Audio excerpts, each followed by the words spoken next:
Thank you for being here with us on a summer evening. We know that finally we have a little joyful break after the pandemic, hopefully after.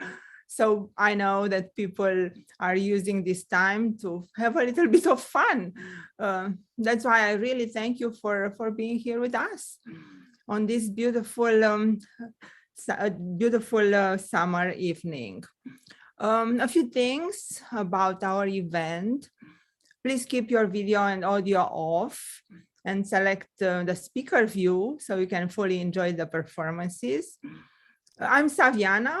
I'm a Romanian writer and artivist with Balkan and Roma roots who founded Immigrant/International Artists and Scholars in New York, IASNY, 10 years ago as a New York University professor and New York artist who needed a community. First of all, I would like to acknowledge that the land I currently reside on, Ithaca, New York, I'm upstate New York, is the traditional territory shared between the Haudenosaunee Confederacy and the Cayuga Nation. I acknowledge the painful history of genocide and forced removal from the territory, and I honor and respect the many diverse indigenous peoples still connected to this land.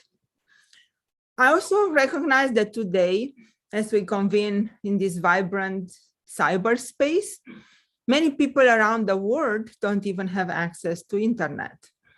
So let's send our good vibes and positive thoughts to global citizens across borders, cultures, and languages, to fellow playwrights, actors, artists everywhere. IASNY is an alliance of people in the arts and academia who are international, first-generation immigrants, or supporters of immigrant artists and scholars in the US. It goes without saying, but I'm going to say it anyway. We believe that immigrant and international voices have been vital for the fabric of this great nation, and that continues to be true in the age of global citizenship in an interconnected world. Lady Liberty is still watching us from a virtual background, whispering in many accents. Give me your tired, your poor, your huddled masses yearning to breathe free. We immigrants are, excuse me for bragging, groundbreakers, trailblazers, pioneers. However, we are very, very grateful to have the chance to have our voices heard. This event, as all the events produced or supported by our alliance, are meant to amplify immigrant voices. Please join us in that. I'm also very grateful for our 10-year partnership with the Nuyorican Poets Cafe in East Village. Our annual event honoring Immigrant Heritage Month has been traditionally called New York with an Accent. But during the pandemic, we embarked in a new adventure, Liberty's Daughters, an evening of immigrant women's monologues, written and performed by powerful artists across generations and ethnicities. This is what we'll present this evening. We already presented versions of Liberty's Daughters this past year. We are very happy to welcome back a few of the featured artists. Many are members of Honor Roll. All are amazing, amazing artists. You might know them already. Thank you again for joining us. On behalf of the Nuyorican Poets Cafe, we'd like to thank the National Endowment for the Arts, the New York State Council of the Arts, the New York City Department of Cultural Affairs, the Academy of American Poets, and the New York Community Trust's COVID-19 Response Fund for helping the Nuyorican to provide free online programming. Please support the Nuyorican's efforts with a tax-deductible donation. Again, thank you all for being here. Immigrant artists in New York also welcome your support and your donations. please mention what the program or individual artists your donation is for. But most of all, we hope that Liberty's Daughters will make you think and laugh and cry, take actions of support and of amplifying immigrant and marginalized voices. And we hope that you will try again and again and again to connect with other people, with other artists across borders, real and imagined. Enjoy this evening filled with talent, immigrant power, and inspiration. Please keep your video and audio off. Each artist will introduce themselves and their piece. And now I'm going to ask Yvette Heiliger to give us a few of her thoughts as a member of the Executive Committee of Honor Roll. Thank you so much for joining us on this exciting journey. Hello, everyone. Good evening. My name is Yvette Heiliger. I'm a playwright, a producing artist, an educator, and an activist. I'm zooming in from Harlem on the stolen land of the Munsee Lenape Nation, which was later built with the free labor of enslaved Africans. It is my pleasure to welcome you tonight to Liberty's Daughters, and on behalf of the Executive Committee of Honor Roll, we welcome you. Honor Roll is an advocacy and action group of women plus playwrights over 40 and our women plus allies over 40, whose goal is our greater inclusion in the theater. We are the generation excluded at the outset of our careers because of sexism and now overlooked because of ageism. We celebrate diversity in theater and work to eliminate age discrimination as it intersects with sexism and other biases, including those based on race, gender identity, ethnicity, faith, socioeconomic status, disability, and sexual orientation in the American theater and beyond. We now have over 1,300 members. Wow. You can find us on Facebook, Twitter, Tumblr, and Instagram, or write to us at honorrollmembers@gmail.com, and I'll put those links in the chat for you. Honor Roll is made possible by the individual actions of our members, which benefit and uplift the whole collective. The Executive Committee wishes to thank Saviana and the Nuyorican Poets Cafe for providing this platform, Liberty's Daughters, to our members who wish to share their written work around immigration. Thank you so much. So enjoy the show. First up is Mariana. Well, hello, everybody. I'm Mariana Carreno, and I'm zooming in from the Bronx, the land of the Lenape people. And I was thinking about home. So where is home? Is home a physical space or the idea of a place where we feel like we belong? The first house I remember in Mexico City was kind of not in Mexico City. It was in a little town inside the city, full of unpaved alleys. And it was the first time that I was aware that I had a home. I remember a garden with a swing set and slide. And I remember a mole hiding in the bushes and a nest of sparrows that returned home every year. We left that house a long time ago, and many houses and apartments followed, along with divorces, hardship, and all kinds of up and downs that changed the notion of where I belonged. I've learned to respect gravity and to just get up and keep going. But how can I have a home if I'm always leaving? Recently, I went to visit my parents in Mexico City, and I stayed near my old address, Calle Juan Santiago, número 21, Los Reyes, Culiacán. I memorized that address like my life depended on it. And in a way it did, because I'm always getting lost. So knowing my address has helped me a lot. The barrios are still not quiet inside Mexico City. I mean, they are inside the city, but they're like a relic from the past. I rented a little room in the barrio de San Francisco, like a 15-minute walk from el barrio de Los Reyes, Coyoacán. Looking at maps, I guess I still long for those sparrows from my childhood to return home. I wanted to see them there, a constant in an otherwise inconsistent life. And I decided to go and pay Callejón Santiago número 21 a visit. I asked my mom if she wanted to walk with me, and she was game. I wondered what her memories of that house were.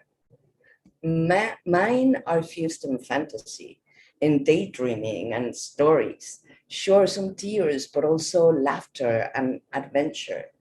In my memories, I had entire conversations with the mole and the sparrows and the whole zoo that we had as pets. 2 dogs, 2 cats, a rabbit, little chicks, hamsters, axolotls, parakeets. I'm pretty sure the water serpents and the owl came later, but who knows? Memories are imperfect. So she picks me up, and I had mapped the address in my phone, so I knew how to get there. Well, Google did. And my mom kind of doubts me every step of the way, but I keep plowing ahead. I am gonna go to that house. I am dreaming that we're gonna find a super nice and happy family who would let us in and let us poke around, and the sparrows and I don't know, the descendants of the mole would still be there. I thought I'd see the swings and the slide and the blue carpet of the room that I share with my brother and my sister. And we finally get there, and I don't even recognize it. Everything has changed. The street is paved now, and there are no cows across what used to be a dirt road. The fences and walls seem higher, the razor wire sharper, the whole neighborhood a little more gray. Even the burnt tree where I thought La Llorona lived, a relic from my nightmares, was gone. And my mom rings the bell, and I'm trying to see if the sparrows are back, but I can't really see through the doors, through the cracks. And then a really angry man yells, "Who is it?" And he sounds really pissed off and far away, like he's yelling from a basement or the underworld. And I froze. But my mom can talk to anybody under any circumstances. And that usually drives me insane. As in, does the bank teller or the museum guard or the waiter need to know all that?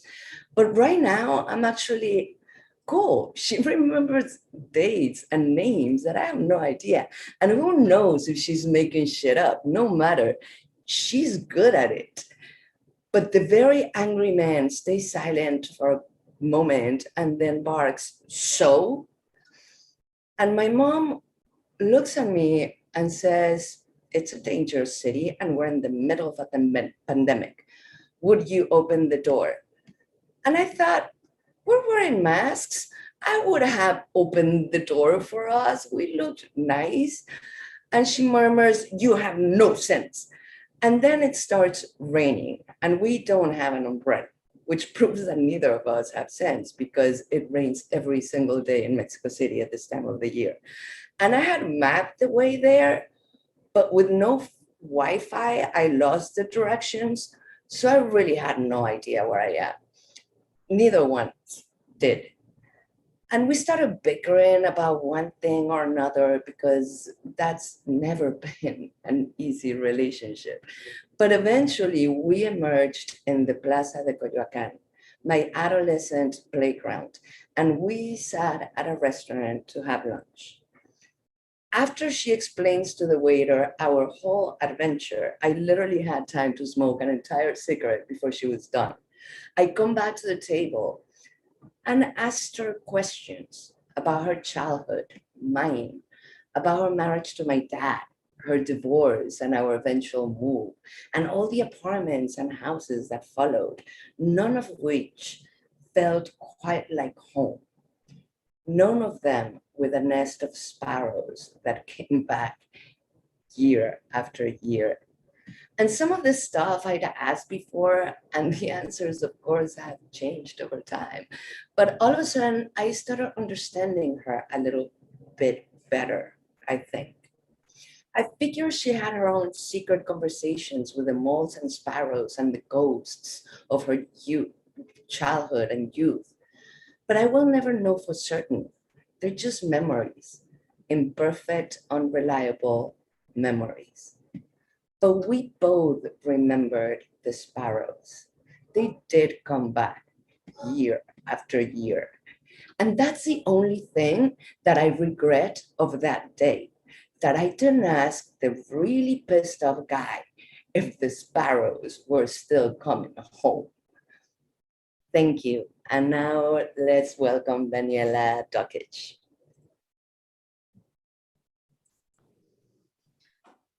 Hi, I am Daniela Dockitch, and I am a Yugoslavian-born Serb, and I was a refugee in Serbia during Bosnian War, which is also an immigrant too. And I'm a Serbian immigrant in New York City, and I'm coming to you from the land of Mansi Lenape Nation in Astoria, New York. So, as I said, my mom, my sister, and I lived as refugees in a small town in the south of Serbia, and the town is called Paraćin. And my mom loves to be called the Dragon Lady, as in Chinese astrological sign, fiery and sweet, just like her temper. She doesn't hold back. Her rages are short and outrageous. And we laugh about it 5 minutes later and 5 hours later and days later and years later. I secretly call her the Monkey Lady because her Chinese sign is monkey. And I say secretly because if she knew I called her Monkey Lady, she would give me a 2-hour-long speech. You're so disrespectful. Who calls her mother monkey? I thought if you had better manners and you're behaving like a vandal. Did I deserve that? You're the same as your father. So I learned it the hard way. I call her Monkey Lady behind her back. Doesn't matter that I love monkeys. She finds her ego hurt being compared to one of the smartest creatures in the world. So I will never forget my mom rushing through the house, trying to get ready for work. As every working mom, she would clean and cook and help us with homework. And then she would have a coffee with the neighbor next door to catch up on information and gossip, and then rush to her work. So day was never long enough. Once she was rushing and trying to clean her shoes at the same time. She was wearing high heels because she worked in a store where they were selling clothes. And she was wearing her nylon stockings and her Spanx and bra, and that was it. She was rushing through the house. So she said, the damn shoe polish, metal tin won't open. So I offered my help. She said, no, thank you. I can do it on my own. Thanks very much. She can always do everything on her own. She never needs help. So she goes back to the tin, cursing all saints like all Serbs do, like, finally, she lost her patience. She threw the tin on the floor, and the tin exploded and blew its contents all over the kitchen. So there was thick black shoe polish on the table, chairs, couch, floor, wall, everywhere. So we looked at each other. I was dead serious.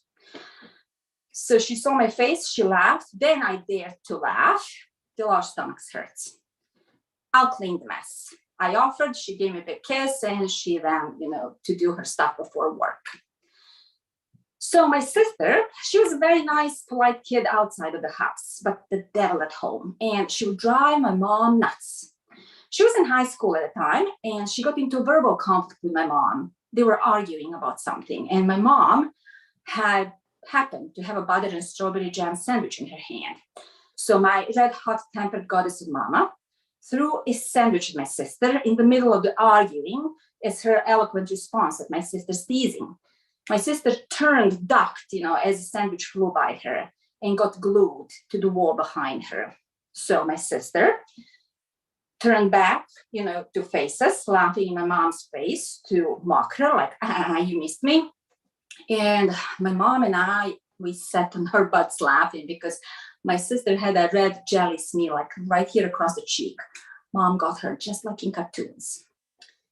And my mom would always run to her work. She would always be either, on time or sharp or a little late because she would always do stuff around the house. So she was really poor about time management.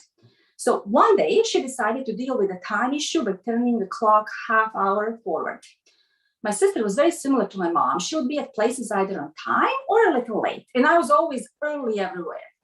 So after a couple of weeks, my sister got annoyed that she was coming to school half an hour early. And one day I just got annoyed that I was at school an hour early. I forgot about the clock. So my sister turned the clock back to normal. Not knowing that she did it, I turned it back half an hour the same day. So clock was running late, half an hour. So my mom was an hour and a half, almost 2 hours late for work that day. So she came back home that night. She was furious with rage. She was yelling at us. My boss was angry at me for being late. I couldn't get fired. He would never fire her. You're a naughty, naughty, naughty children. What were you thinking? I was humiliated, blah, blah, blah, blah, blah. And we were like, sorry, Mom. Sorry, we're so sorry. So that was it. She never tampered with the clock again. So after my grandpa passed in 1999, my sister, my mom, and I would sleep over at my grandma's place to keep her company. And we would gather at her apartment every weekend, and we would eat, socialize, talk, argue, bicker, laugh, cry, what family does. So my grandpa was a family jester. So we had to actually keep family tradition going on because laughter is the best medicine for everything. There were water restrictions in the city, and the water would be turned off in the early morning and late night, for preservation. So at some point of the day, you would have water coming in, and you have to know exactly when the water is going to be, present. Because if your faucet is, on, you could have actually a flood. And we had quite a few floods in the building. And someone would, forget to turn the faucet off during the night. And almost every third morning, the tenants would rush into one of the apartments to save the property from flood. So they really became really good at it, to save other people's property from flooding. So, and of course, you will, with a situation like that, you will develop some kind of, mental issues. Like you would always check on everything. Like you would become obsessive about things. So 4 of us would sleep in my grandma's room, which was actually a living room, and we had couches. And God forbid, I missed all the improvised entertainment my mom and her mother were creating on the go bickering. So my grandma sleeps in her bed, couch, accompanied by my sister. My mom sleeps on the other couch. She snores, so nobody wants to sleep with her, but don't tell her that. And I sleep on the floor. So we would say good nights, sweet dreams about 20 times. My sister's light snoring is all that can be heard. She also snores. And she's gonna kill me if she ever hear that I said this. So room is dark, quiet. 5 minutes later, I'm about to doze off, and I hear my grandma, Elena, to my mom. Did you lock the door? And my mom, sleepy. Yes. And my grandma, are you sure? My mom, I locked the door and got up twice. First to check if I locked it, then to check if I checked if I locked it. So 5-minute silence follows. I'm about to sleep again. And my mom, did you turn the water off? So now I giggle out loud, and I'm thinking, bugger, now they know I'm awake. Like I should just be quiet. So my grandma to me, did you turn the water off, some dear? She started calling me first my sister's name, my mom's name, and then, you know, my name. She always does that. So I said, like, yeah, I did. So my mom goes, can you check it out? We're not sure if the water is off, like, please. And I'm like, girls, knowing your age, check the damn thing 5 times already. Can I please go back to sleep? And my mom is like, don't curse, it's late. Can you please check it? So all 3 of us are sitting in their beds. Now we are laughing. I love them, but they are both cuckoo, I think. And thank God I'm the only normal person in the family. So I get up, the door's locked, water is off. I get back, you know, ready to sleep. 2 minutes later, my grandma, girls, did anyone check the stove? Thank you. And next one is Yvette.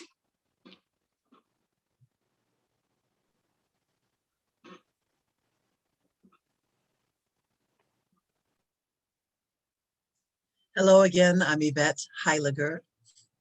As many of you have heard on the news recently, the Biden administration plans to evacuate some of the people of Afghanistan, interpreters and others who risked their lives to aid U.S. military operations there.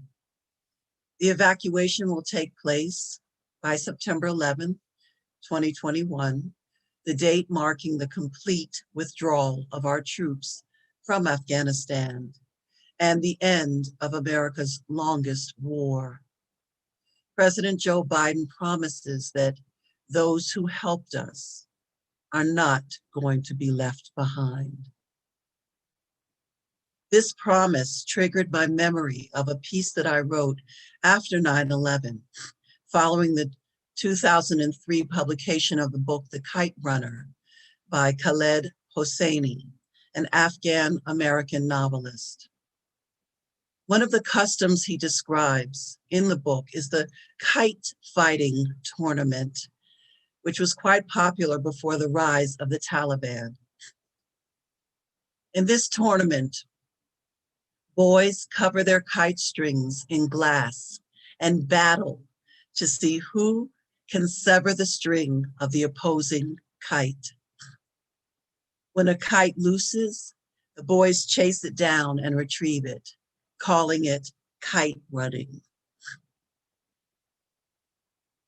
This continues until the last kite is flying, thereby winning the tournament. Mr. Khaled does not get into this in his book, but I remember wondering, what are the girls doing while the boys are flying kites? I like to think that their lives were a little easier before the rise of the Taliban. So I read this piece. I found it in one of my external hard drives. I read it in the hopes that those Afghans who helped us during this decades-long war will obtain visas and eventually become American citizens. The piece is called, I Wish I Could Fly a Kite, Mrs. Bush. I'm going to cover my head out of respect.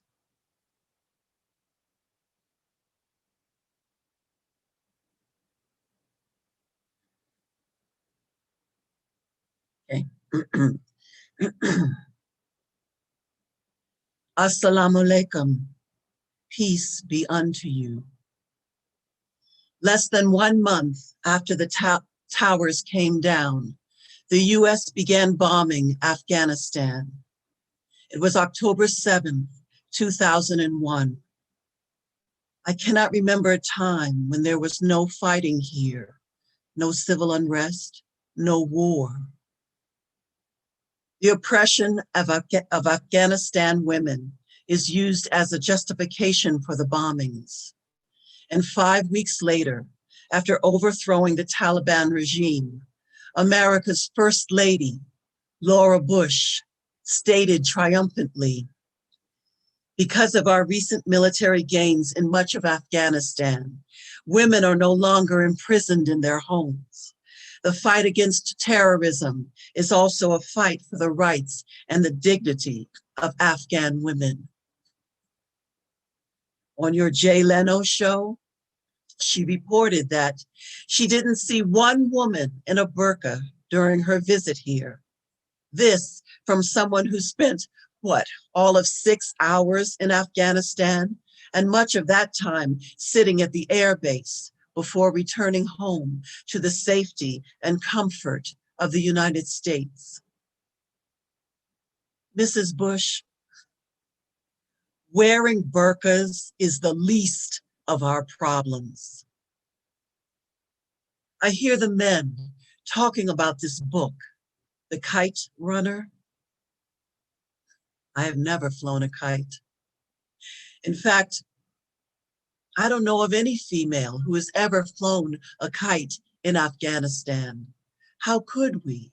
Collecting firewood, hauling water, serving food and sex, with no right to full participation in social, economic, cultural, recreational, and political life in this country. I wonder, will I ever see the daughters of Afghanistan flying kites? Inshallah, but not in my lifetime. It looks as though the resurrection of the Taliban is imminent. They have been resting, praying, gathering strength, growing in numbers, plotting and waiting for the right moment to overthrow President Karzai.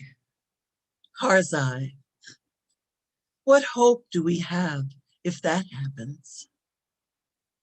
Oh, I wish I could fly a kite, that I could run free or fly high among the clouds without fear of being cut down by a Taliban kite runner, because I have no right to education, with all the schools for girls being closed or burned down and our female teachers murdered. I wish I could fly a kite. Deprived of the right to work, my employer threatened with dire consequences for hiring female employees. I wish I could fly a kite. Held prisoner in my own home with no right to travel or venture out of the house alone unless accompanied by a male member of my family. I wish I could fly a kite, deprived of the right to health care and able to see a doctor without permission from my husband, or banned from health care altogether, especially if the doctor is male, which most of them are. So I am forced to take opium to fix everything. I wish I could fly a kite, deprived of the right to legal recourse because I am unable to petition to the court directly. Here too, a male member of my family must petition for me. And even then, my testimony is worth half that of a man's testimony. I wish I could fly a kite, suffering beatings for disciplinary reasons, or the slightest infraction, showing my face or my bare ankles when I walk in public, wearing makeup, or bright colored stockings and clothing, or shoes with heels that click, or even to raise my voice when talking or singing or laughing in public, lest my voice should reach men's ears, luring them into corruption, justifying their rape of me. And once I am raped, knowing I cannot return home to my family because I will suffer an honor killing at the hands of my father or brother or uncle for the shame that I brought upon my family. Because of course, it's all my fault. I brought murder upon myself, for it is well known that our Muslim men are bestowed with awesome sexual prowess and desire, a desire which is easily aroused by a glimpse of an ankle or a wisp of hair that has escaped from beneath a veil. Can our Muslim men be blamed for what they feel compelled to do? No, of course not. Allah, in his remarkable oversight, has failed to give man the ability to control himself. So to protect men from themselves, we must keep ourselves covered up. Oh, I wish I could fly a kite. Wearing our tradition and culture like we wear the burqa, we women wear the weight of the Islamic world. And because we alone bear this honor, our men are free to do as they please, seduced by Western toys and amusements and modernization. Oh, I wish I could fly a kite, forced into marriage as a child bride of 8 or 9 years old, forever damaged on my wedding night by a man old enough to be my grandfather. Making love to an old man is like fucking a shriveled cornstalk blackened by mold. That's a Landlay poem. Land Day poetry belongs to no woman, but to generations of Afghan women. We risk our lives to write and share this poetry with one another. We do so in secret, at weddings or at the riverbank. It is our only way to protest being looked upon as subhuman, fit for only household slavery and as a means of procreation. It is the only way to escape beatings, stonings, rape, abuse, prison, forced marriages, and honor killings. This was life under the Taliban. And this is what we have to look forward to in the coming months and years. No wonder we are setting ourselves on fire.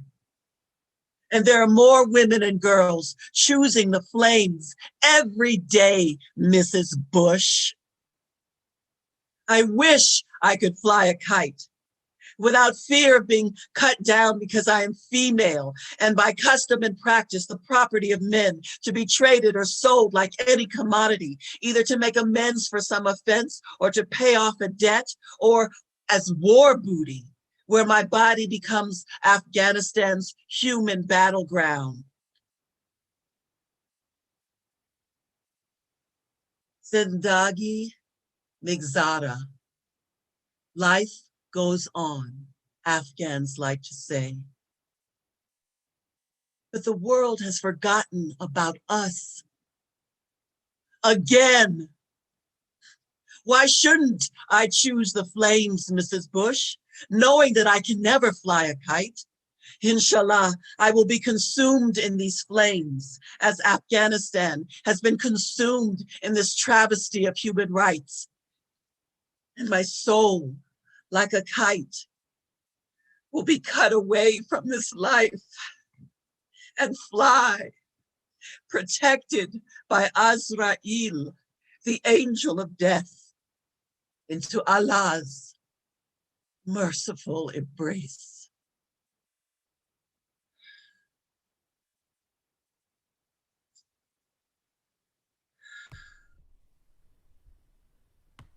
And now let's welcome Lanna. Thank you, Yvette.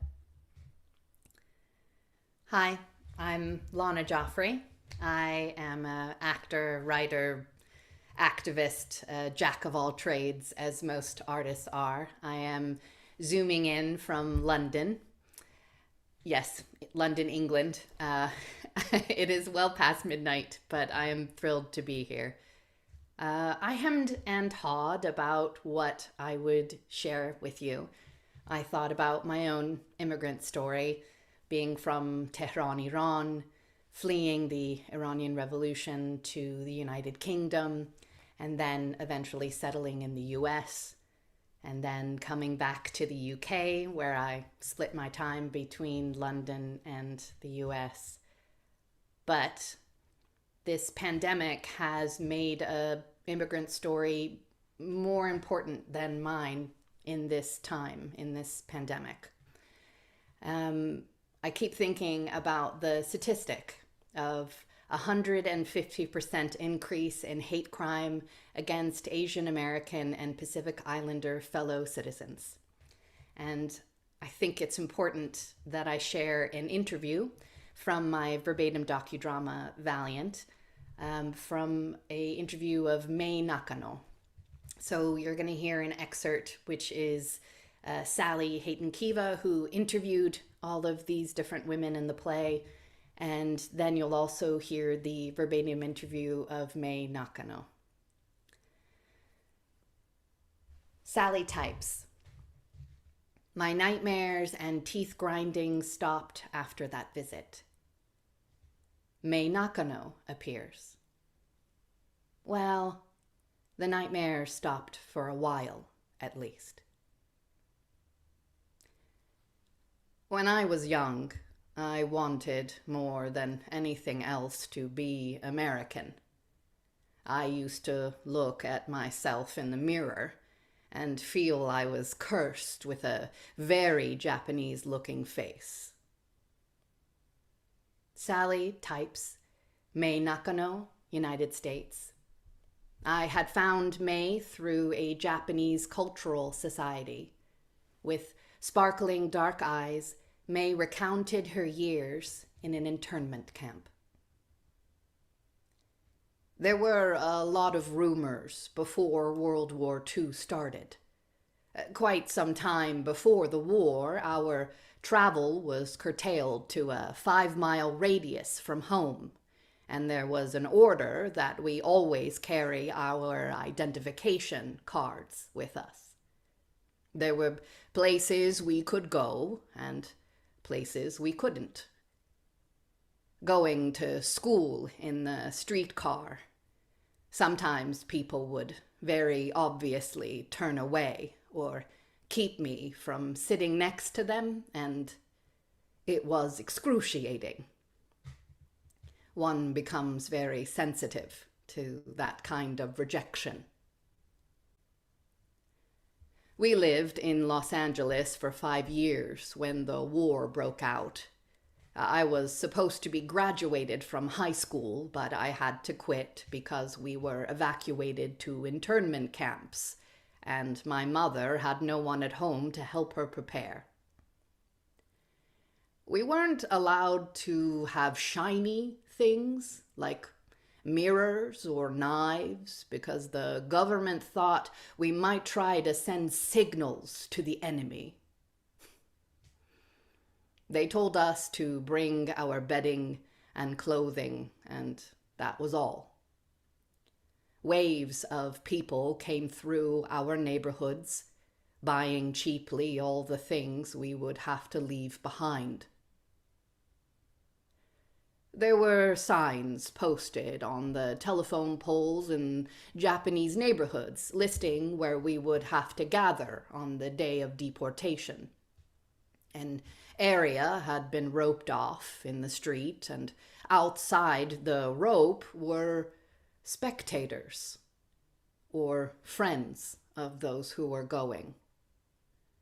There were soldiers with guns and bayonets standing around guarding us, but there wasn't any trouble. We were sent to a relocation center in a flat and treeless part of Colorado. The camp was surrounded by barbed wire. There were row after row of barracks divided into blocks like separate communities, with each block having its own washroom, toilets, a mess hall, and a recreation room that had 2 ping pong tables, and where we could have dances.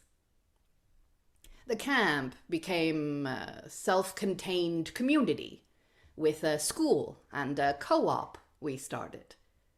Very quickly, we tried to develop some kind of working life. I got a job teaching kindergarten. I was on the lowest pay scale because I had only a high school education and got paid $8 a month for working 8 hours a day, 5 days a week. When I was 17, I had met my husband-to-be on a blind date, and I found him again in camp. We were married on Easter Sunday, the first wedding in the camp. I probably wouldn't have married him if we hadn't been in camp together. Though I wasn't terribly conscious of it at the time, I had no sense of the future. What I could see ahead for myself was only my death, about which I didn't feel fear, just a kind of hopelessness. What I wanted most was to experience myself as a woman and have a child. I felt my husband and I would never get out of camp alive, and I wanted to have a child that would be a part of both of us. By the time Chris was 3 months old, my husband was drafted.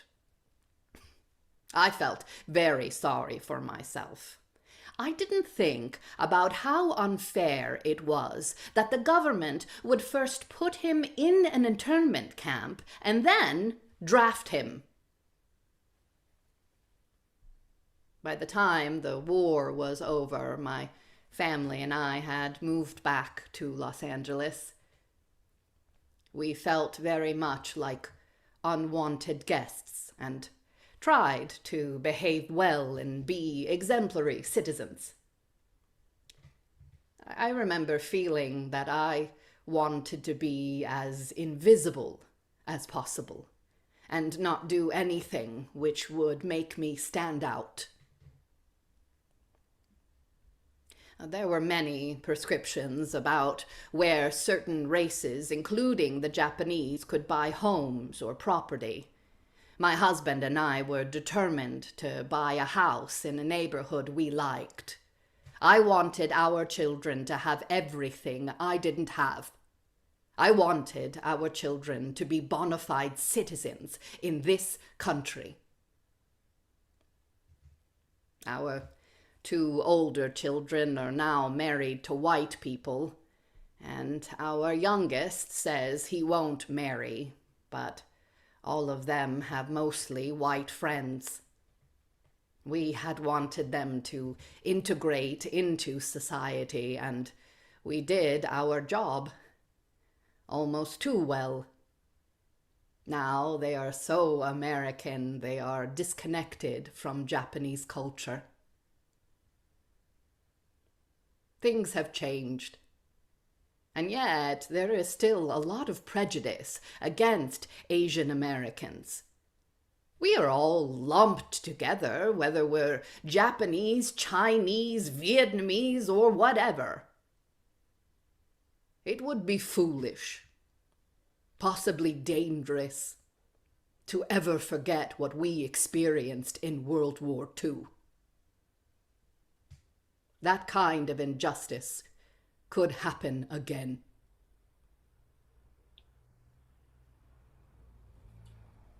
Hi, my name is Antoinette Lavecchia, and I am coming to you, zooming to you from Bloomfield, New Jersey, which was the land of the Lenni Lenape tribe for over 10,000 years before violently stolen away from them. I am an actor, writer, teacher. I have been working on a piece called Village Stories about ancestral stories from my small village in Italy. And I initially planned it for theater, but now it's a work in progress and might go just become a literary piece on the page. Not sure yet, but I'd like to share a new piece tonight with you. I often wonder if what I remember actually happened or if I just dreamt it. In Federico Fellini's film, Amarcord, he presents his boyhood village the way it has lingered in his imagination, mixing fact and fiction. The title itself, Amarcord, is Romagnolo dialect for mi ricordo, which in English means I remember. My very first memory was emigrating to the United States, not on a boat to Ellis Island, but on, to quote my mother, WTA, TWA, the big plane. I was a little over 2 years old.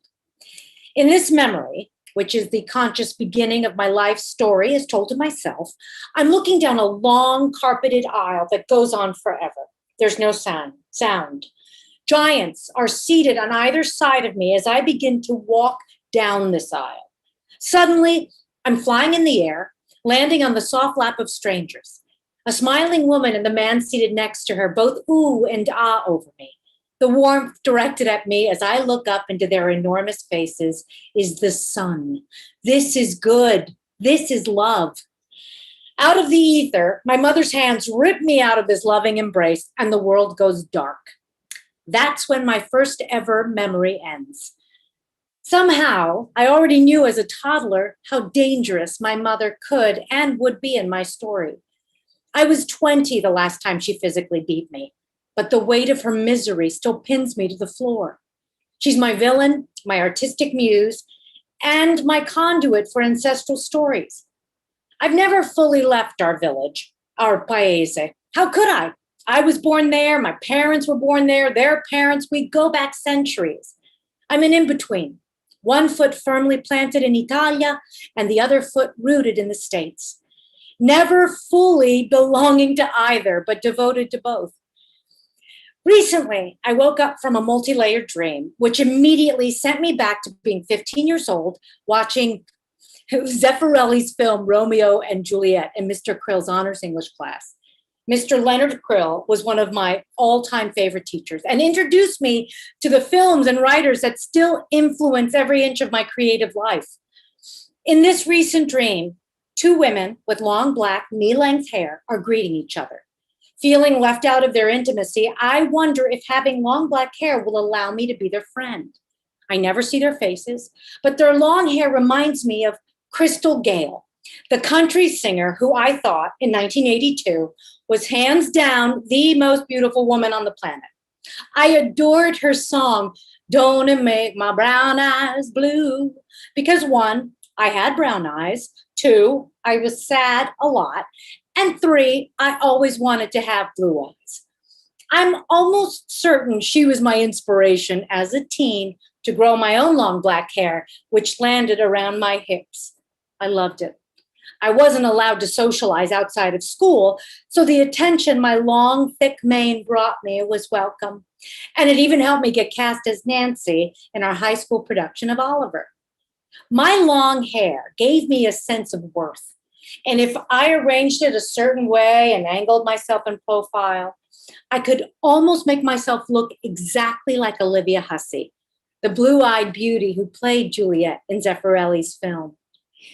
Sitting cross-legged on that library carpet, looking up at the TV monitor on the metal AV cart, I was enthralled.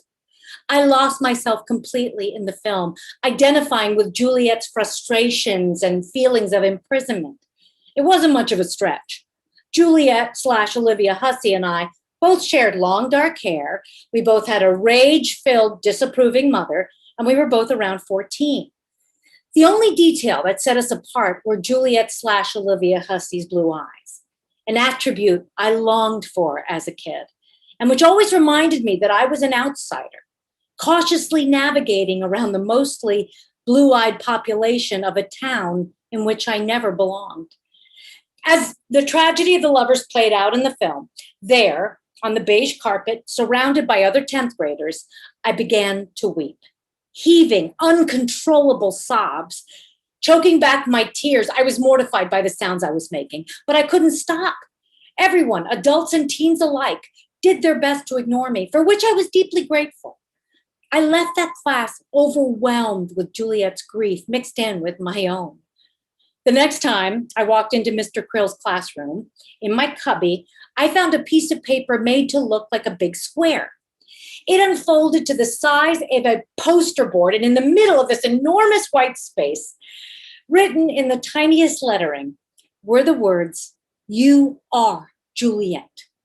Oh, Mr. Krill, that kind gesture warmed my heart for almost 4 decades, until a couple of months ago, through a Facebook post, I learned that Mr. Krill did that for all the girls who watched the movie that day. And we all thought we were the only ones. In those days, I spent a lot of time alone on the estate on which we lived. My father was the caretaker. We were the servant family. I spent hours sitting in my secret hiding place on the cliffs overlooking the Long Island Sound. There, I'd read countless books. I'd listen to Air Supply on my Walkman, and I'd have weepy conversations with the moon about my many unrequited loves. I filled my journals with drawings of gypsy women in peasant blouses. They were mysterious, sexy, and tough, and their hair was always wild and dark.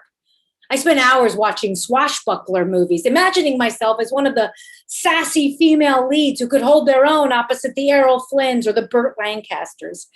Those black and white films were a lifeline to me. Their worlds my escape to something sweeter than my own. In mythology, Samson loses his power when his hair is cut off. In contrast, I decided to cut off my long black hair to get my power back. It was a spring evening, and I had a big paper due for one of my honors classes. My parents informed us that we all had to go visit my great uncle that night. I told my mother I wouldn't go, that I had to finish my paper, that the grade was too important, and that I was old enough to stay home alone. Saying no to my mother was something I did often at that age, even though each no was met with either some heavy object being thrown at me, or a hard knuckle to my skull, or a fist in the eye, which actually happened when I was driving about 5 miles over the speed limit. Or my favorite, the time she actually threw me to the ground and stomped on my head with all of her weight. There were never any witnesses, and the arguments ranged between the injustice of having to clean up after my brothers, my dreams of going to college, or just that she didn't like me. Maybe I imagined it all. She never apologized or admitted to any of it.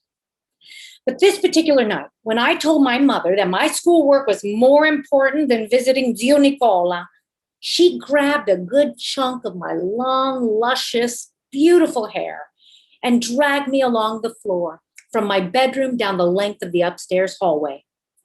Let me give you a visual. Imagine the hallway in the movie The Shining, in which the ghosts of the twin girls appear, first standing together, then riding their little tricycles, and finally bloodied and dead. A fitting metaphor, as I was living in my own little horror movie. My mother let go of my hair at the top of the stairs, at which point I stood up and walked down the steep staircase by myself. I brought my homework to my great uncle's house that night, and a week later, I had 12 inches cut off from my hair. My mother drove me. The reluctant hairstylist kept trying to convince us both not to go ahead with it, but I said nothing as I stared at my reflection. Recently, my mother showed me that she had kept my hair from that long ago cutting in a Ziploc baggie. In our paese, superstition dictates that hair must be disposed of properly because 1, throwing it into the wind will cause your sanity to fly away with it, and 2, people with bad intentions can use your hair for curses or spells. I could never have predicted that Ziploc baggie sitting in the top drawer of my mother's dresser, filled with the remnants of my 15-year-old self. I guess having that baggie of her daughter's hair gives her a sense of control that has comforted her throughout these many years. My mother is not a monster. She is, however, the product of a long cycle of poverty, struggle, and a culture of patriarchy which contributed to the extreme violence she bestowed on me, her only daughter. Thank you. And now Jessica. Thank you, Antoinette. Hi, everyone. I'm Jessica Litwak, and I'm here in Northern California on the land of the coastal Miwok. I'm here to pack up my father's house before I go back to New York, and I'm so grateful and happy to be here with Savi and the other women who I wrote a piece for our first Liberty's Daughters about my grandmother, who's very much with me now as I'm packing up her things from her son's belongings. But as that has made me a little sad and down, I decided that I wanted to bring Emma Goldman and her immigrant story. And I hope my grandma won't mind if I tell some of Emma Goldman's immigrant story, because she's got a lot of fire and I need that fire right now. And I hope some of you might benefit from it too. So I'm going to do some snippets. I've never done this before. I'm just going to take some snippets from my trilogy of plays about Emma Goldman, who was born in Kovno, Lithuania in 1869 and came to America in her late teens. I arrive in New York City. I have the address of an aunt, $5 and one small handbag. It is a Sunday, it's very hot. I'm asking directions. I walk all the way from 42nd Street to the Bowery, a tenement 5 floors up. My aunt and her huge family crowded into 2 small rooms. They seem very surprised to see me. Emma, have you come to America without a husband? Emma, how do you intend to make a living? Emma, do you realize how hard it is for a woman alone? Their voices are making me sleepy. They sound like flies buzzing. I've left everything behind me to start a new life. I'm going out for a little walk, I tell them. A walk. It's 95 degrees out there. So I wander around New York City, and then I see a man from Kovno, and he takes me to Saks Cafe, a gathering place for artists and revolutionaries. We sit down at the table, and I hear a loud voice. Bring me an extra large cup of coffee, an extra large steak. Who is that glutton? I ask. Well, that is Alexander Berkman.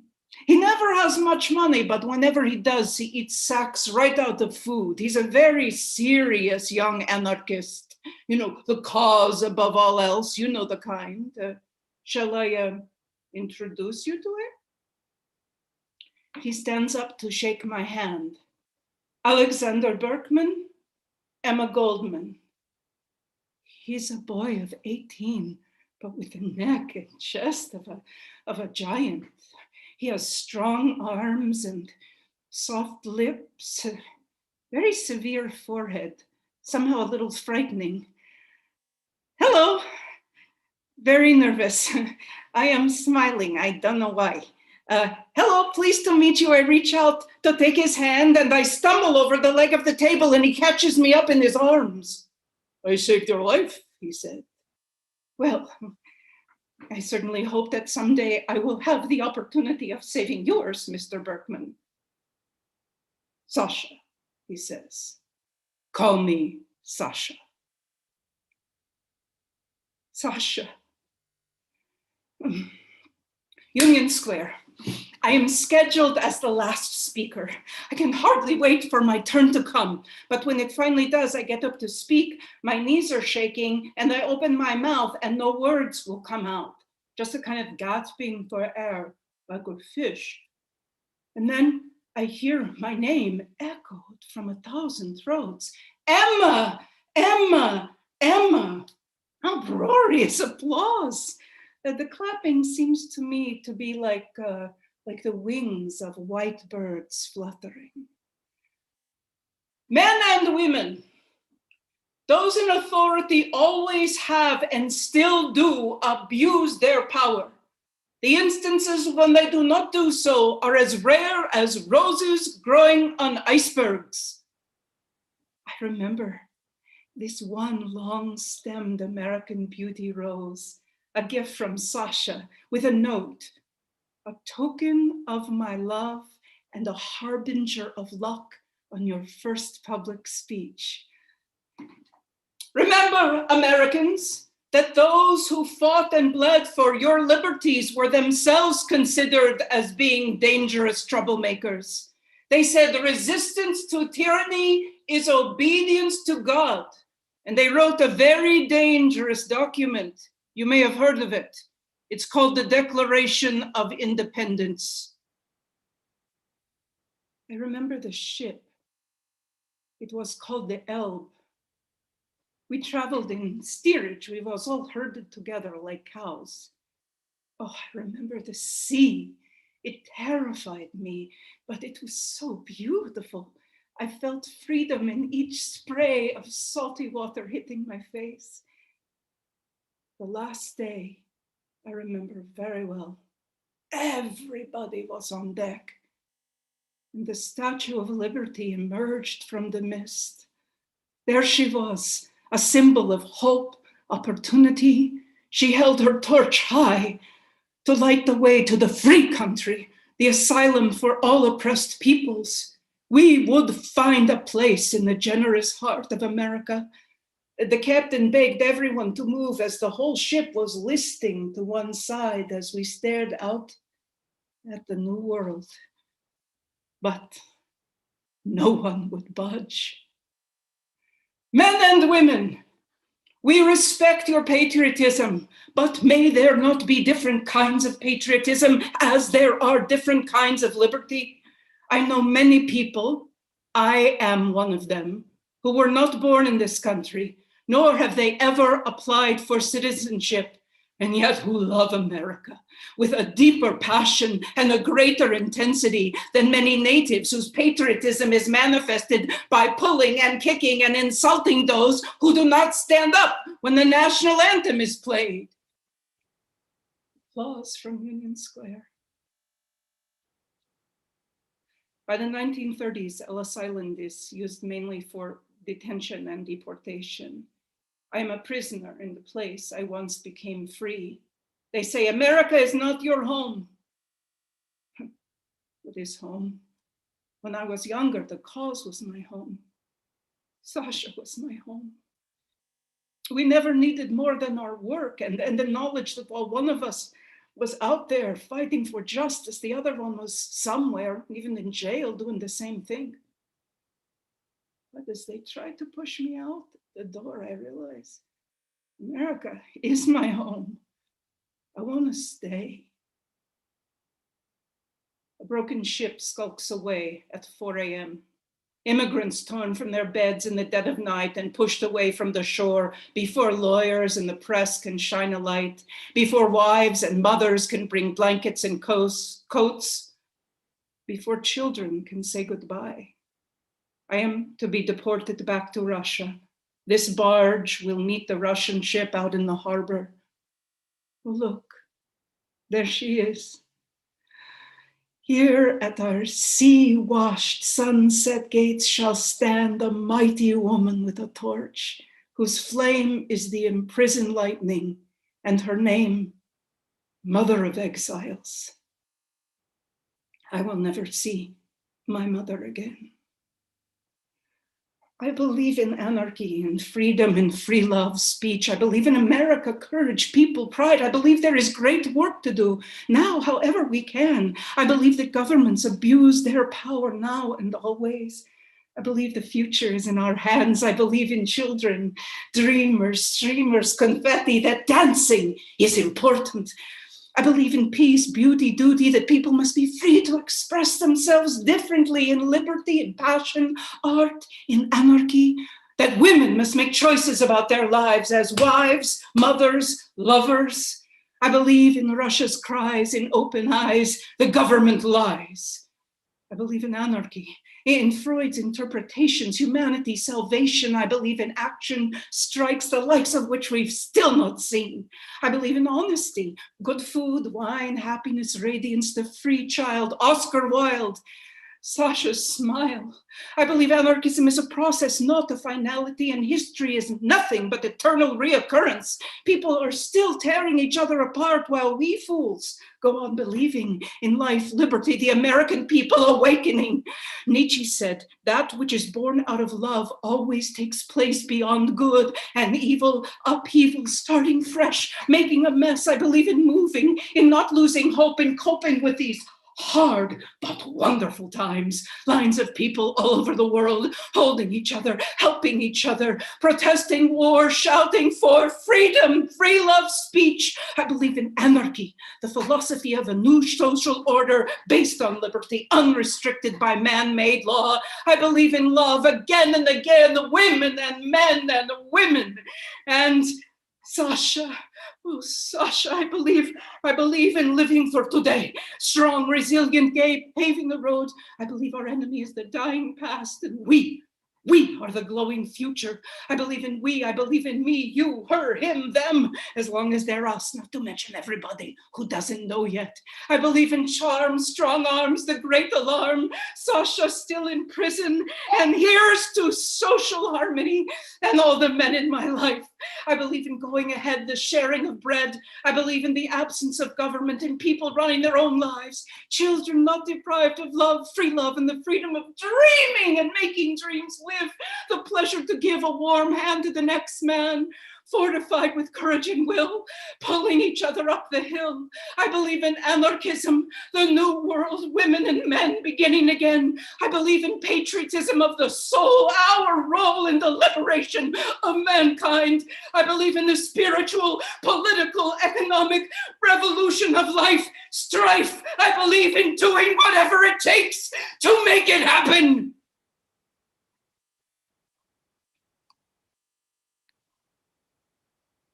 Thank you. And now we have our beautiful, fearless leader, Saviana. Thank you, Jessica. Oh my God, I love that piece. Thank you. That was so powerful.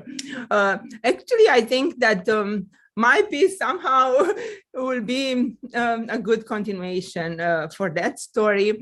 I will be presenting an excerpt from my autobiographical performative lecture, Alien with Extraordinary Skills, Diary of a Playwright Without Borders.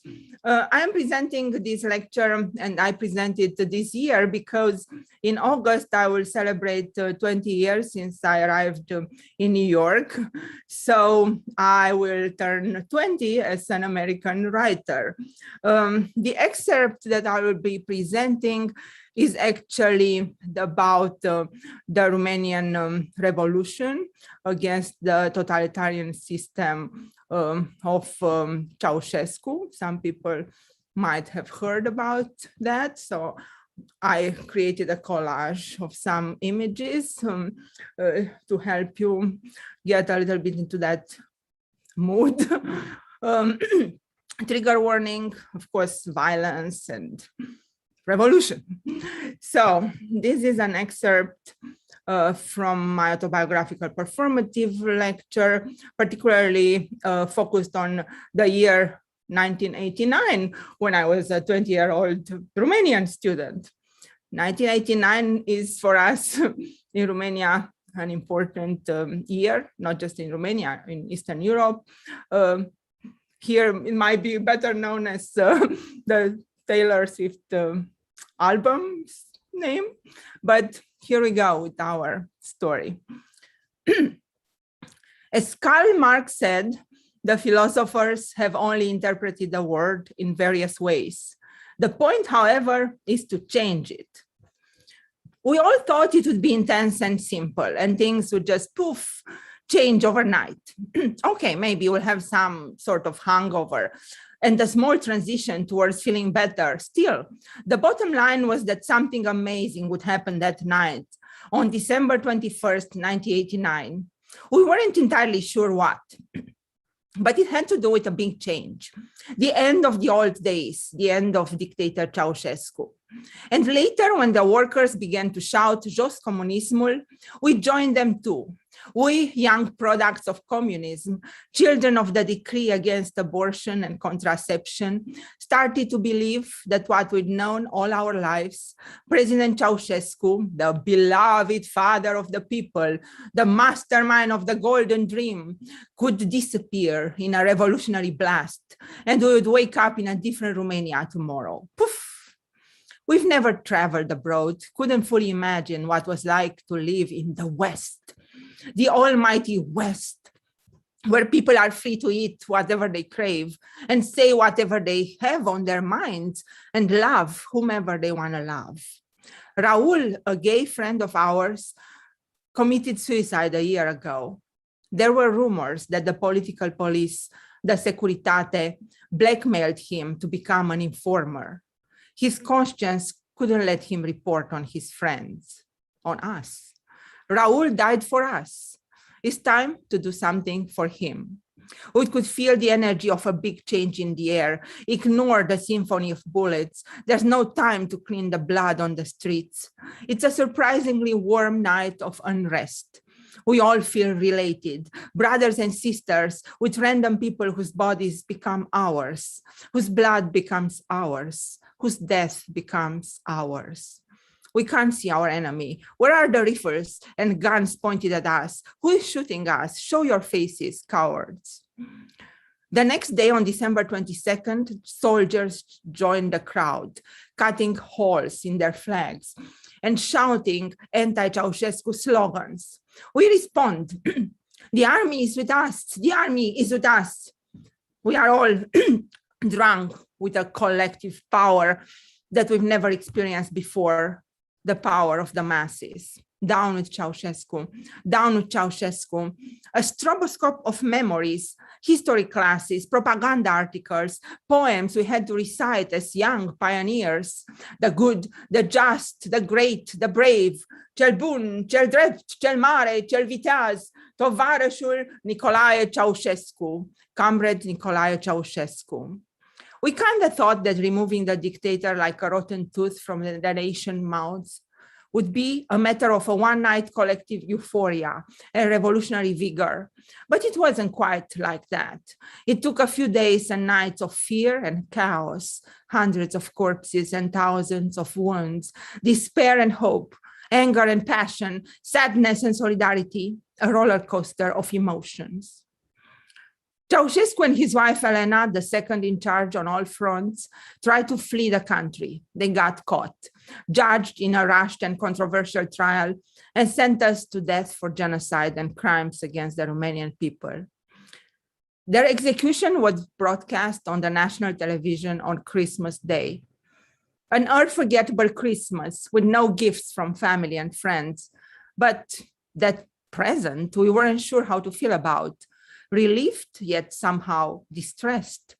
Who wants as a gift for Christmas someone's execution? Ceausescu was the only president, the father of the people that we knew in our lives. And here we are, revolutionary orphans. The present is our present. The future is our present. The past is our baggage. As Marx said, revolutions are the locomotives of history. My parents insisted that I went home for New Year's Eve, so I had to leave my colleagues in Bucharest for family and high school friends in Pitești, the industrial town where I spent my formative years. Years with good grades and mandatory work in factories and farms. Years with shortages of food and electricity. Years with my mom waiting in line for milk and bread. Years with 10 minutes of cartoons daily and hours of political propaganda. Quotes from Marx, Engels, and Lenin that we had to learn by heart. But also years with close friends and family love, books and ballet lessons, track and field tournaments, school uniforms and small rebellions, underground poetry and home parties, making out on rooftops after curfew, dancing all night and sleeping all day, reading South American novels, trading videotapes on the black market, and watching American Westerns and soaps on the public TV channel. The years of my youth, bitter and sweet. neighborhoods rotating on the ratio of 2 hours of hot water per week, skipping classes for a walk in the cemetery with my boyfriend in search of a little privacy and non-judgmental vibe. Plus the seductive come to my place on Thursday. My parents are not at home and we have hot water from 4 to 6 p.m. Hard to resist the prospect of a second hot shower that week. Then finally going to college in Bucharest, alone, escaping the overwhelming care of my parents. Free, well, kind of. Preparing for the freshman ball dance competition with my colleague Ramiro. Going to the ball, all excited and dressed up. Silver miniskirt, high heels, yeah, looking good. Plus, mom wasn't there to see me wearing tons of makeup. Ramiro holds my hand, we get there. What's going on? A bunch of people standing on the sidewalk. The building is in darkness. A big poster on the locked door. Datorită măsurilor generale de economisire a energiei, balul bobocilor se suspendă. Due to the national measures of saving energy, the freshman ball is cancelled. Oh no, I wanted so much to win the dance competition. Well, whatever. We are young and resourceful. My colleague Anka, who now works for the BBC in London, takes out her pen and writes on the poster, "Hey y'all, come to my apartment in Piazza Romana for the forbidden party." Despite the national measures of saving energy, we got totally wasted. And then the fall of 1989 came. We are more experienced students now, partying underground after the 10 p.m. curfew. Hey, you gotta listen to this, says a colleague from philosophy. We gather around him and listen to the band Radio Free Europe. People in the streets of Berlin are tearing down the Berlin Wall, the West-East separation. Wait, what? The day of the wall. Fall, fall, fall.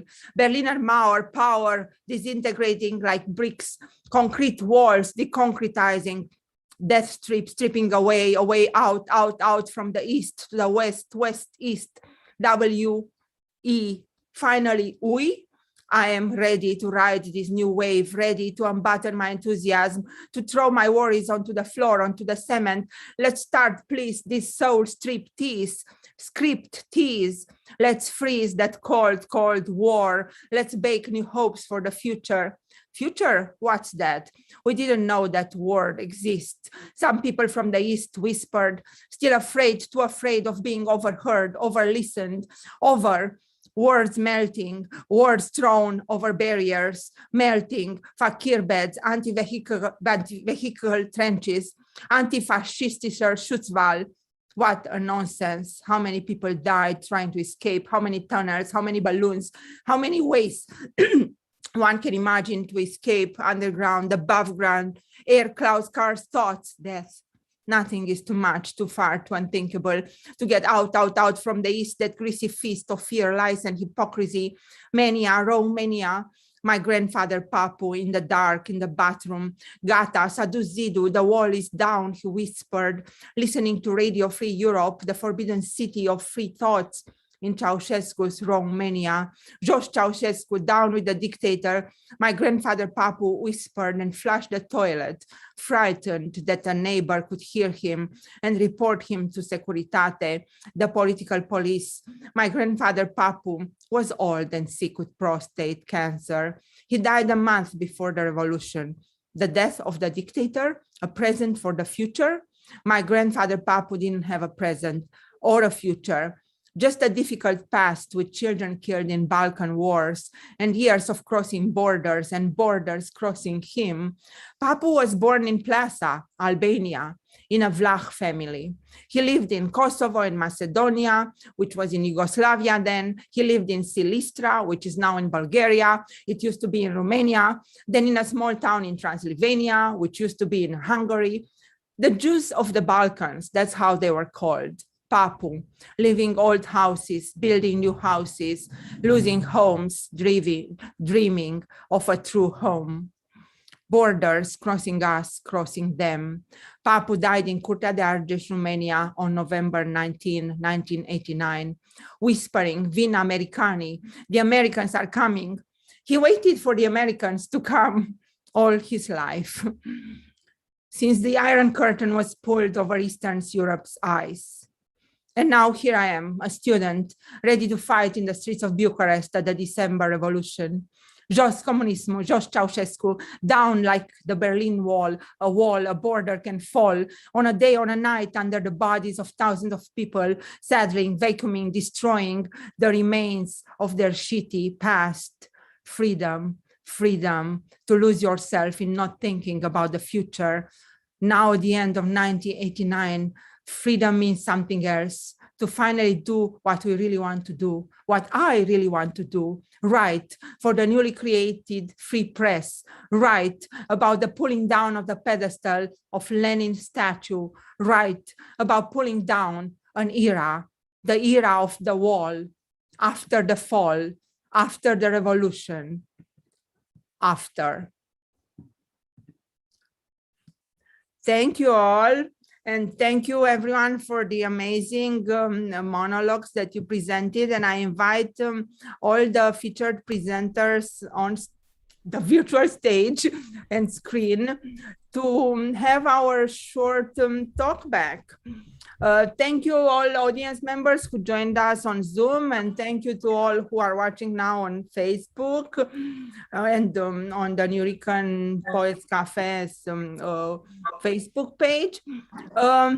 So please post your questions and comments in the chat. We welcome them. I will try to also look on Facebook for any comments and questions. But I will start with a question for all the ladies presenting today. So what inspired you to write that particular monologue that you chose to present for us today? Anyone who wants to start? Mariana. You're muted. We cannot hear you. Yeah, please. Oh, yeah, all of you. Of yeah. course I am, because I'm new at this. I'm sorry about that. So no, I went to Mexico a couple of weeks ago, and I have a weird relationship with Mexico as a whole. But I hadn't seen my parents in a year and a half. And the last time I did this same event, I was really angry. Like, I remember my monologue being just like really intense and really angry, and it made absolutely no sense because I was just really pissed off. And a lot of it was at my family. And this trip was like, all right, I hadn't seen him in a long time. I should go and make peace. And that's kind of what I did. And I started thinking about like that's something that I think about a lot, not just now, but it kind of like came back, like the whole idea of home, because in English it's like home is where you're born, but I don't feel that's quite the case. Like I feel more home in New York than in Mexico. So it was kind of like sort of a reconciliation of sorts to write this thing. Thank you. Thank you, Mariana. Who else wants to tell us? Daniela. My best friend, Catherine Fiu, is a New York playwright. And since we met, she would always say, you need to write your story. Like you have to write. She's also civil rights, like fighter and a playwright, and she is women's rights fighter. She's a lot of things. So I started writing because Kat would encourage me. And then in 2013, I joined this group called Hit Record. And they are like Los Angeles based production house. And they did a show, Hit Record on TV, for 2 seasons. And I believe in season 1, they had a segment called Mom, you know. So actually then I wrote even more, and then that just brought memories, like, you know, about my mother and grandmother and grandparents and my dad and my sister and my life. It just kind of opened writing avalanche for me. So since then, I never stopped writing after that. I never had writer's block. I used to have writer's block when I was a kid, but since you know, meeting with Kat and working with these guys and Hit Record, it's just like opened up. Thank you, Daniela. Antoinette. I was taking a writing workshop earlier this year, led by a man, and he consistently pissed me off. He would say things like, I don't understand your stories, and can you do your monologue or whatever you're writing again, but don't use Italian accents. Don't use Italian language. I was getting more and more furious. I just kept feeling like he was attacking me. And it reminded me of when I was 5 years old and my kindergarten teacher changed my name from Antonietta to Antoinette and forced me to change it and tell my parents. And so this guy enraged me, and I was like, you don't understand where I'm coming from. I'm gonna start writing from my own voice as opposed to my mother's voice. And I was like, I'm gonna help you understand where I come from. And it was funny because after I started working this piece and shared it with him in that workshop, he was like, oh. So I'm grateful to him for pissing me off and for not understanding where I am culturally, my background. So it was actually a gift. Thank you, Antoinette. And I see that Mariana got her cigarette on. I need the cigarette. Sorry, you're not getting any second smoke. Okay. Yvette. As I shared, when I read The Kite Runner in 2003, it's such an excellent book. When I read it, I was like, what were the girls doing? You know, because he doesn't even talk about the boys in the story are motherless, and, you know, just what were the girls doing? And so that led me to do research about the women in Afghanistan. And that's how I came to write the piece. So it was more curiosity about what the girls were doing, you know. But it's interesting that this is after the Soviet Union and before the Taliban takes over Afghanistan. So it's right in the middle of their history. And I just, I found this, it was on one of my hard drives 2 computers ago that I wrote that. So I feel really, thank you, Saviana, for asking me to do this, because it forced me to think about, you know, what should I say? What would I share? And President Joe Biden, I just hope that he gets the interpreters and the people that helped us during the war, you know, here safe. It was such a powerful monologue. Thank you, Yvette. And I know that one of your monologues was featured on the NPX list of immigration monologues. What was that? I don't remember now which. I'm not getting older, Saviana. Yeah, no, it's good. Or any platform that supports immigrant voices, we are happy and we support them too. Cool. Jessica, could you share a little bit? I just want to say, Yvette, thank you. It was so great to hear that. I'm working on getting, you know, I do a lot of work with artist safety, and I'm working on getting a family out of Afghanistan, a family of artists. Well, an artist who's part of the Theater of the Oppressed community there with his wife and 3 children. So it's an ongoing struggle, not just to get the soldiers and the civilians, but also the artists, who I guess are civilians, but not in my mind. So the piece that I chose to read today, just because I needed to bring Emma Goldman into my life, because I've been really struggling, and she can wake me up. I was working with a director named Anne Bogart, and she wrote a play called History, An American Dream, and cast me as Emma Goldman and made me read her biography. And I'd never heard of her before. I was like 25 years old. And so I read the biography and I realized that she was at 25, just as neurotic as me, worried about how she looked in a hat and whether people thought her hips were too big. And at the same time that she had all my same neurosis, she'd been in prison 3 times for her beliefs. And I thought suddenly, oh, courage is not something you have to be born with. It's something you can do despite your vanity and your fear. So it was life-changing for me to do that. And then I wrote a one-woman play that Anne directed at the Women's Project. And then I was asked, sort of commissioned to write 2 more plays that I did, worked on and developed at the Lark, and several other places. One that takes place in 1919 when Emma was deported with the help of a young Department of Justice official named J. Edgar Hoover. So that the fact that immigration and deportation haven't changed since 1919, as I read through all the documents, was shocking.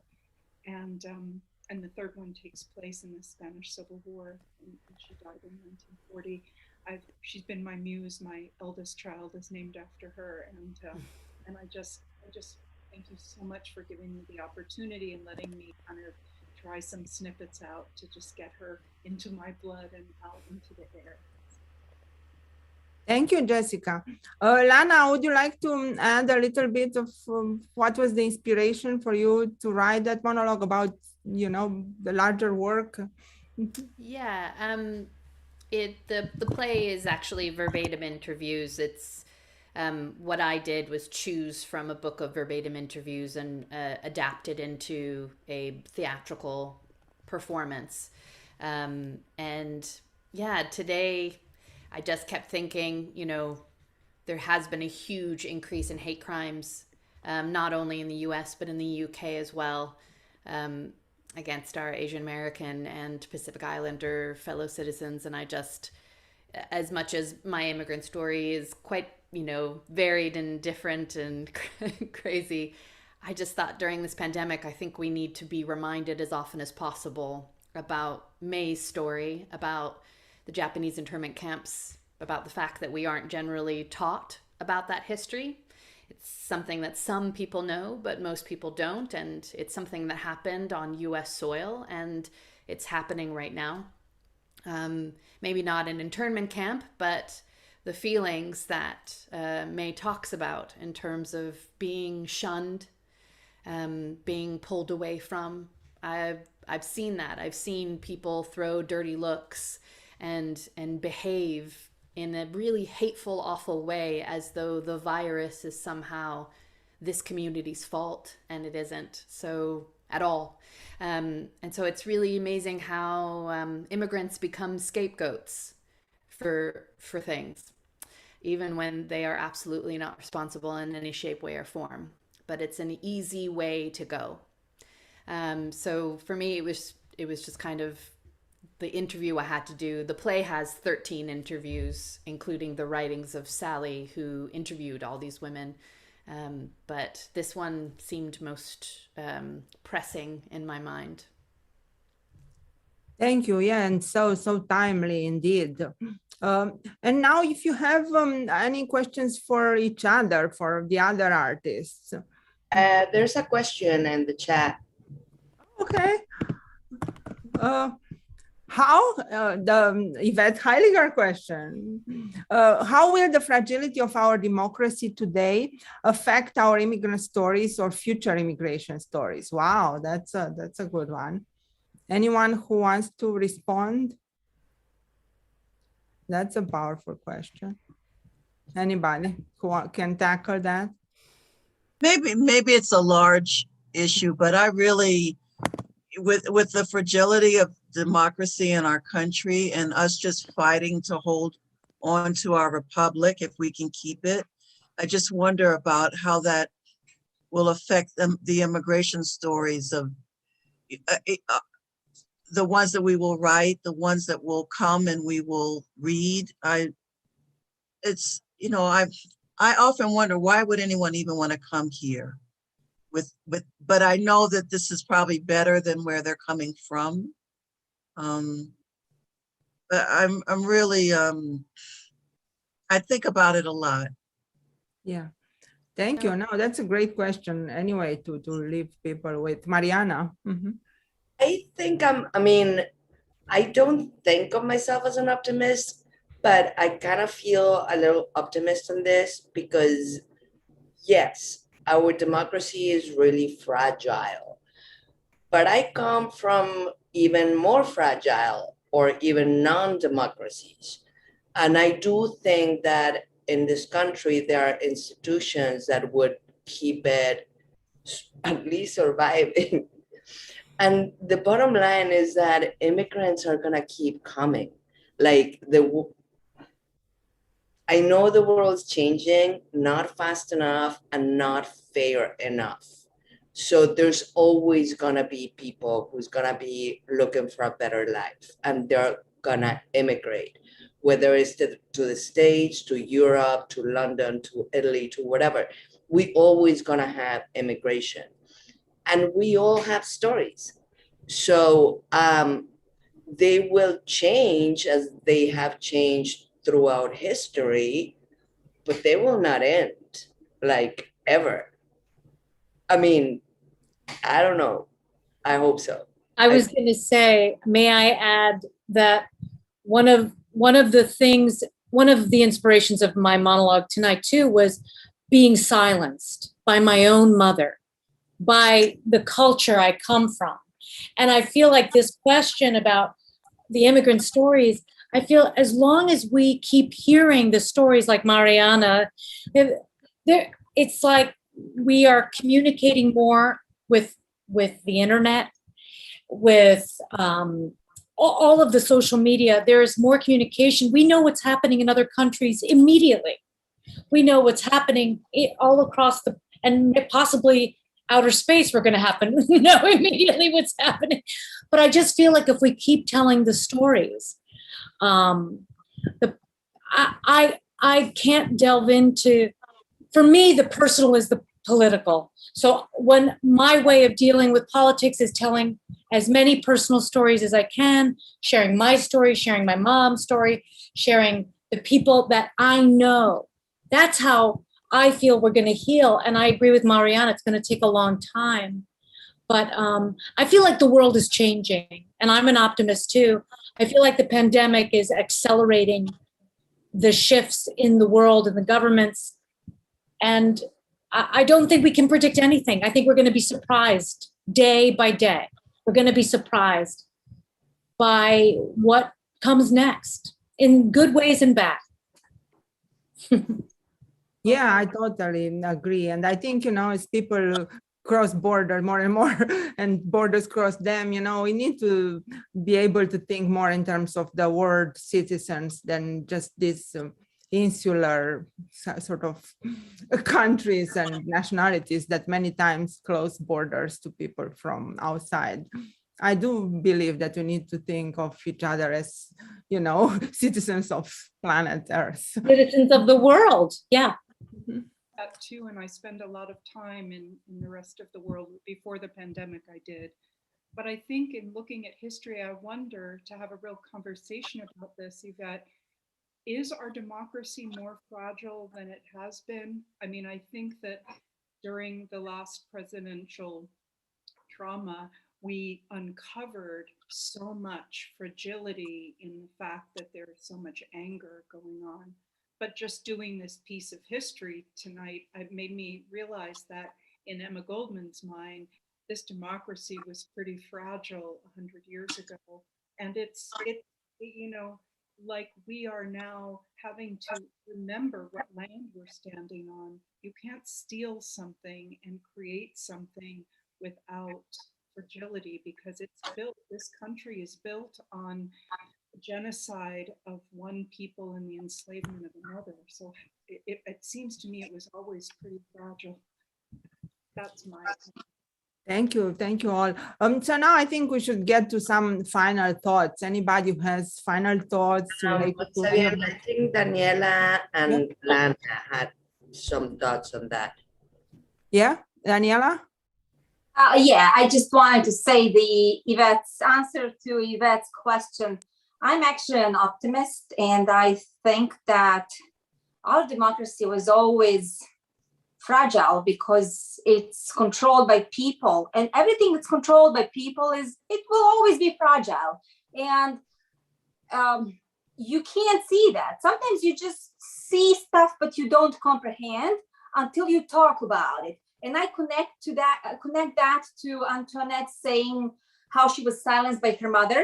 I have similar experience being silenced by my mother. So when you silence people and when they're not able to talk about something, about bad stuff, good stuff, for the sake of keeping peace around, then it's a fake peace, fake democracy. People have to talk to each other.